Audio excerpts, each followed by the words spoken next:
कोई व्यक्ति दूसरे का अपमान क्यों करता है? क्या आपने कभी विचार किया है?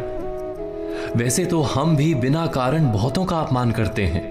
हमारा अपना अपमान भी बहुत बार होता है। संसार का सारा व्यवहार एक दूसरे का अपमान करने पर टिका है। जैसे पति अपनी पत्नी का अपमान करता है, पिता अपनी संतानों का अपमान करता है, नौकरी देने वाला अपने नौकर का अपमान करता है, अर्थात जो भी बलवान है वो निर्बल का अपमान करता है। यदि हम शक्तिमान हैं तो अपमान के बदले में लड़ाई करते हैं, और यदि लड़ने की शक्ति नहीं होती तो हम अपमान सह लेते हैं, स्वयं को निर्बल और असहाय मान लेते हैं। हमें छोटे होने का एहसास होता है। ऐसा प्रतीत होता है जैसे हमारी आत्मा कुचली गई हो।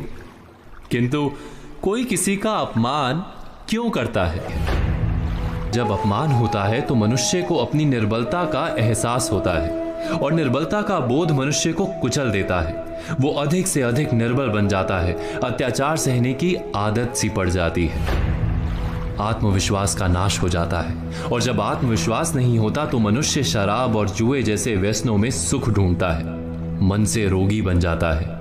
आखिर किसी भी मनुष्य की ऐसी दुर्गति कोई क्यों करता है?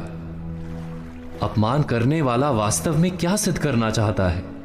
कभी गहराई से विचार किया है? वास्तव में हम किसी का अपमान करते हैं उसकी निर्बलता सिद्ध करने के लिए, ये बताने के लिए कि हम अधिक शक्तिमान हैं। अर्थात वास्तव में अपमान करने वाला स्वयं अपने आप को शक्तिमान या बलवान सिद्ध करने का प्रयास कर रहा है।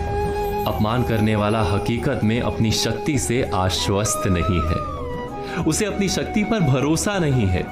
दूसरों को चुनौती देकर वो अपनी शक्ति पर विश्वास प्राप्त करने की कोशिश करता है।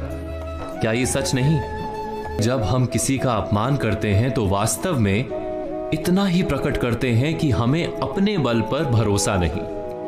हमें ये संसार एक अविरत संघर्ष प्रतीत होता है, कभी ना रुकने वाली एक जंग सी दिखाई देती है। हम अपने निकट आने वाले